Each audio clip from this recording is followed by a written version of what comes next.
बताया गया जो मसीह संगति का अर्थ है, एक ही पिता से जन्म हमारा हो गया, लहू से नहीं है, मांस से नहीं है, बल्कि परमेश्वर की लहू से, उसकी संगति से है। दोबारा पढ़ दीजिए। वह ना तो लहू से वह ना तो लहू से जन्मे हैं, और ना शरीर की इच्छा से, ना शरीर की इच्छा से, ना मनुष्य की इच्छा से, ना मनुष्य की इच्छा से, परंतु परमेश्वर से उत्पन्न हुए हैं। परमेश्वर से उत्पन्न हुए हैं। आमीन। आमीन। परमेश्वर से उत्पन्न हुए हैं। पहला क्रंथियों उसका 6 है, उसकी 20वीं पढ़िए जरा।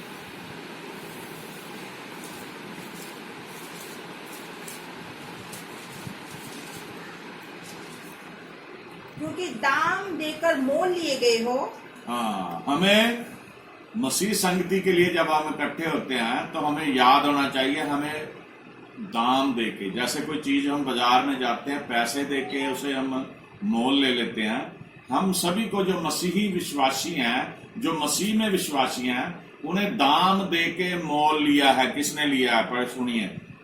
इसलिए अपनी देह के द्वारा परमेश्वर की महिमा शुरू करो। से पढ़े, शुरू से। क्योंकि दाम देकर मोल लिए गए हो। क्योंकि दाम देके मोल लिए गए हो तुम, इसलिए अपनी देह के द्वारा, इसलिए अपनी शरीर, अपनी देह के द्वारा परमेश्वर की महिमा करो। परमेश्वर की महिमा करो। आमीन। आमीन। आमीन। आमीन। यूहन्ना रसूल की जी 16 अध्याय की 13 आयत पढ़े जरा। 16 की 13।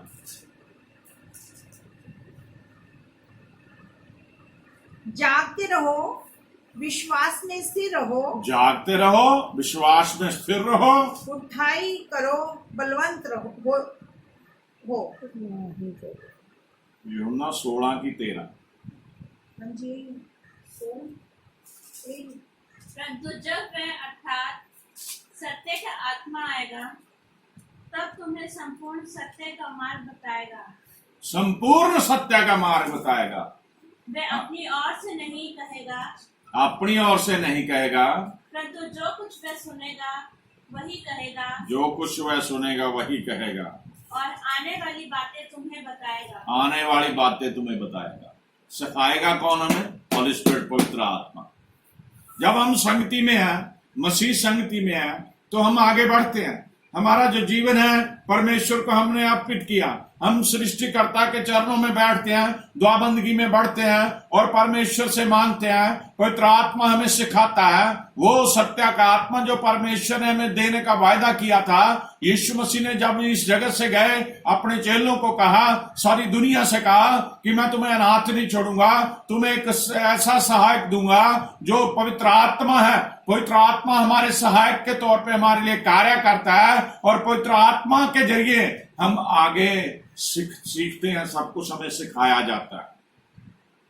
मत्ती रसूल की इंजील उसका 23 अध्याय उसकी 8 आयत पढ़े जरा।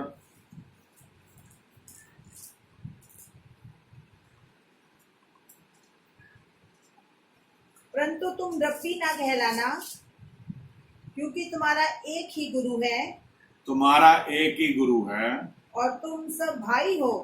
तुम सभी भाई हो। एक ही मिरास है, एक ही स्वामी है। तुम खुद रब्बी मत कहलाना। कई लोगों को बड़ी खुशी होती है अगर कोई उनके पैरों को हाथ लगाए, या वो लोगों में बहुत प्रभावशाली बने, लोगों में रब्बी कहलाने लगे। यीशु मसीह ने मना किया इस बात के लिए। जब आप मसीह संगति में हैं तो आप, मसीह हमारा गुरु है, यीशु मसीह हमारा स्वामी है, यीशु मसीह का को हमने पुकारना है। यीशु मसीह के सिवा हमारा कोई गुरु नहीं है। हालेलुया। रोमियो 8 की 17 पढ़े जरा।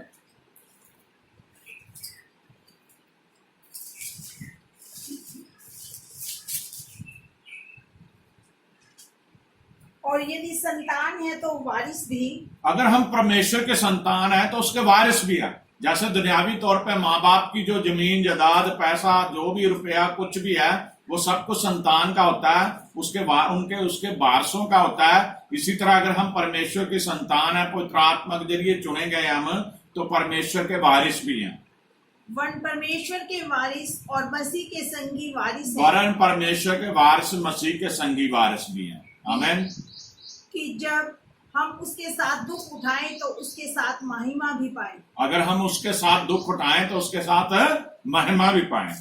अब संगति का आधार क्या है?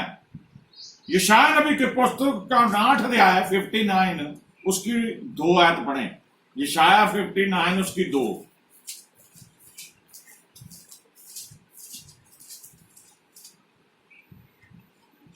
परंतु तुम्हारे अधर्म के कामों ने तुमको तुम्हारे परमेश्वर से अलग कर दिया। तुमको तुम्हारे परमेश्वर से अलग कर दिया, अधर्म के कामों ने। अब संगति तो दुनिया करती है। बड़ी बड़ी कलीसियों में हम देखते हैं, बड़ी बड़ी कन्वेंशनों में हम देखते हैं, बहुत जहां भीड़ लगती है हम देखते हैं, सभी लोग वहां पहुंच जाते हैं। लेकिन यहां पे इस वचन को सुनिए, दोबारा पढ़िए। परंतु तुम्हारे अधर्म के कामों ने तुमको संगति करने के लिए चला जाना एक अलग बात है, लेकिन जब तक आपने तौबा नहीं करी, बपतिस्मा लिया, पवित्र आत्मा नहीं पाया, आप अधर्म के काम नहीं छोड़ते। तुम्हारे अधर्म के कामों के कारण तुमको तुम्हारे परमेश्वर ने अलग कर दिया।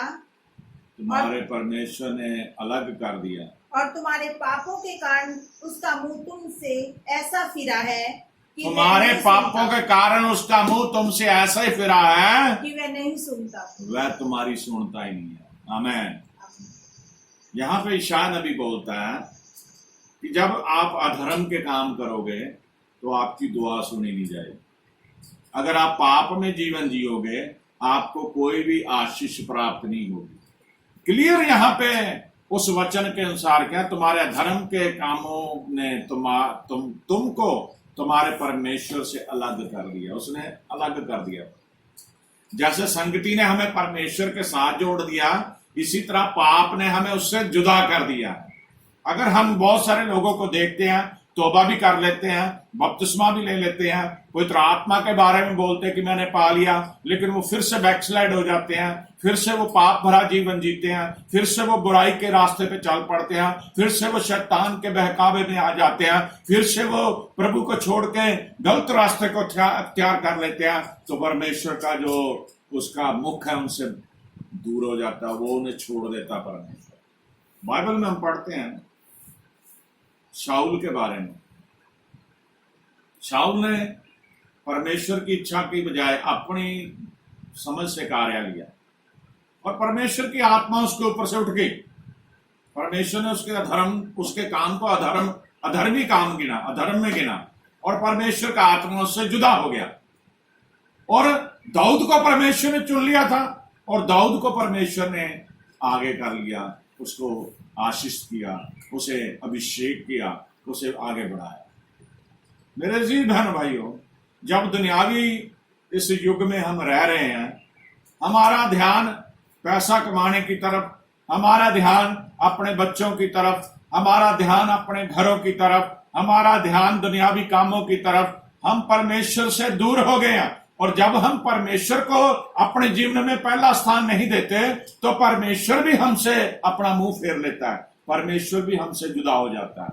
फिर हम रोते हैं, फिर प्रभु के दासों के पास जा जाके हम कहते हैं कि हमारे लिए प्रार्थना करो, या फिर हम ये सोचते हैं कि मैं फास्ट रख लूं, परमेश्वर मान जाएगा। लेकिन जब तक आप अपने अंदर से उस अधर्म को हटाओगे नहीं, उस पाप को दूर नहीं करोगे, परमेश्वर आपको अपने गले से नहीं लगाएगा। बोलो हालेलुया। हालेलुया।